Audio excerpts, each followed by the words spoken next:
MBS Radio se une a Himalaya. Todo el contenido de MBS Radio lo encuentras en la aplicación gratuita de Himalaya.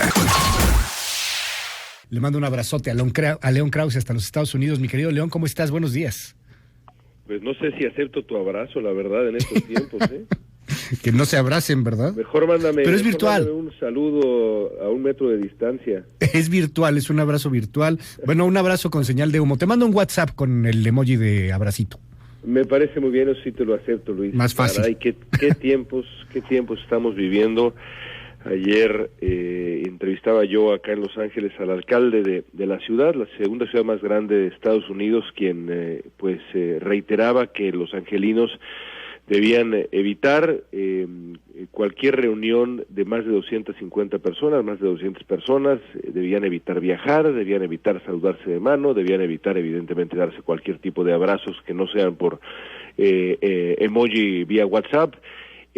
Parece pues de verdad una experiencia surrealista, pero en esas estamos. La NBA, la Liga de Básquetbol Profesional, cancela o suspende más bien temporalmente la temporada.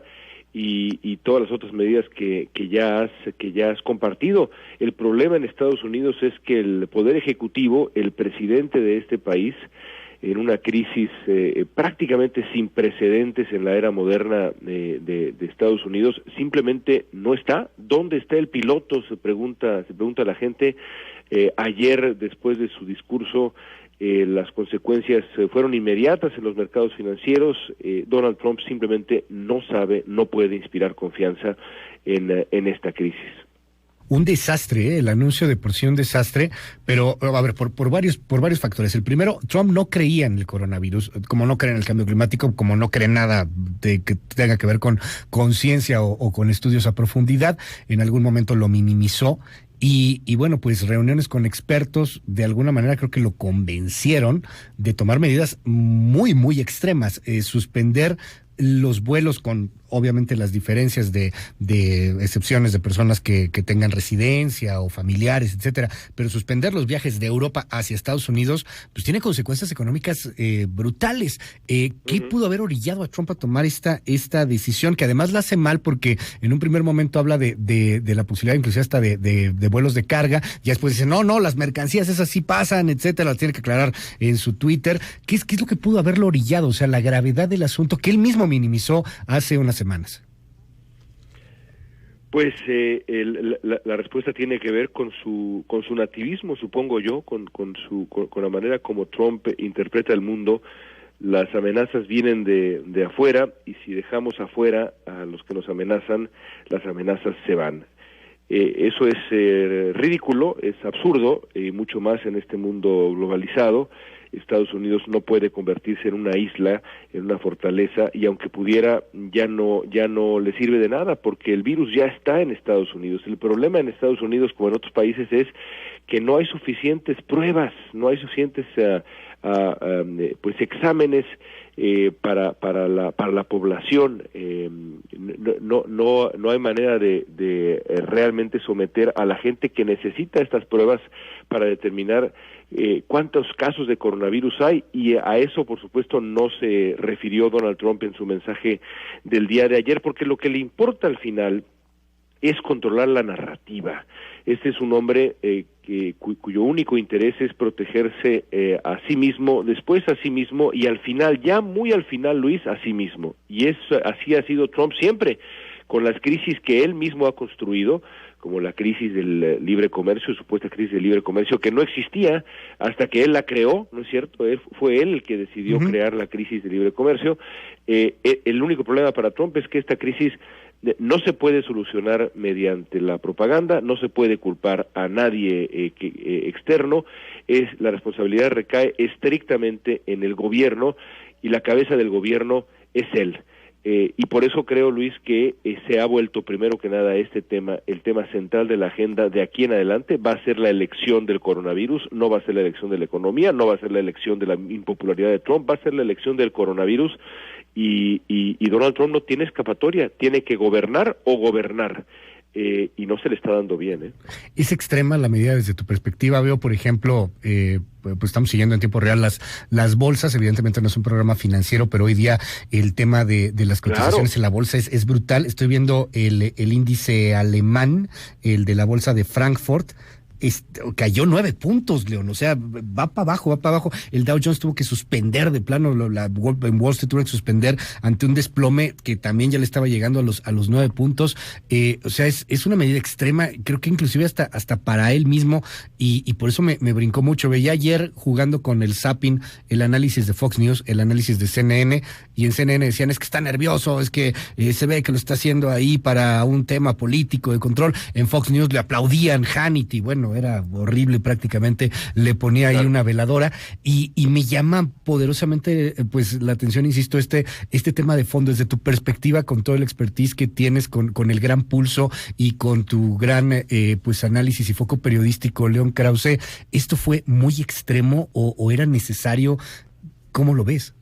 No, en absoluto era necesario. Por supuesto, es una medida extrema, tan extrema que ahí están las reacciones que tú describes mejor que nadie, y también después de que Donald Trump diera su discurso, pues inmediatamente la Casa Blanca tuvo que aclarar que no, que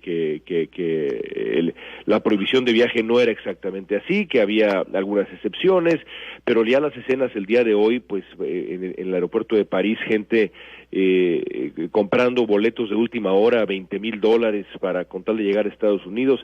Y lo peor de todo es que, insisto, Luis, si esa era la gran medida que iba a tomar Donald Trump en un discurso desde la oficina oval, no hay escenario más solemne para un presidente estadounidense que ese. Si esa era la gran medida, si esa es la gran solución, pues Donald Trump vive en un mundo que no es el nuestro, porque las medidas que tenía que haber anunciado Trump eran de otra índole y tenían que ver con la salud pública dentro de Estados Unidos, con el acceso a estas pruebas para determinar si una persona está o no contagiada de coronavirus, pero eso no lo toca Trump, no habla de eso, porque no le acomoda a su narrativa. Como tú bien decías, él lleva semanas diciendo que, y ayer lo repitió, Estados Unidos es el país más fuerte del mundo, está mejor preparado que ningún otro país para contener esto. El problema es que tiene que ocurrir un milagro para que Estados Unidos de verdad se salve de este asunto, porque el crecimiento es exponencial. Lo más probable es que dentro de unos días estemos viendo acá medidas muy similares. Ya mi hijo, por ejemplo, mis hijos están en casa el día de hoy, no tienen clases, hoy, no tienen clases el viernes, y la escuela nos ha avisado que pues muy probablemente no haya clases sino hasta después del famoso Spring Break, del equivalente a Semana Santa. Eso es lo que está realmente ocurriendo, ¿no? Yeah. No hay básquetbol, no hay reuniones más allá de 250 personas. Yo no sé si el partido de hoy entre el LAFC y el Cruz Azul en el estadio de Bank of California se vaya a jugar sin público. Esa es la realidad de lo que está pasando. Trump no la quiere reflejar, Luis, problema suyo. Y le puede costar la reelección, ¿eh? Pues véngase acá a México, acá todo está tranquilo. Sí, ya supe, ahí hay abrazos, sí es una aquí isla, sí nos ¿verdad? damos abrazos. Sí es una isla, en Marte. Sí. Ajá, ya va a haber un concierto, hay muchos, vénganse acá. Los turistas europeos pueden pasar por ahí también sin ningún problema, me entero. Van a llegar, sí. Pues mira, lo bueno de todo esto es que la historia va a juzgar quién tiene razón. Y quizá en una de esas, en efecto, los gobiernos que deciden minimizar, subestimar el coronavirus tienen razón, ¿verdad? La historia no refleja eso. La historia de la influenza española no refleja eso.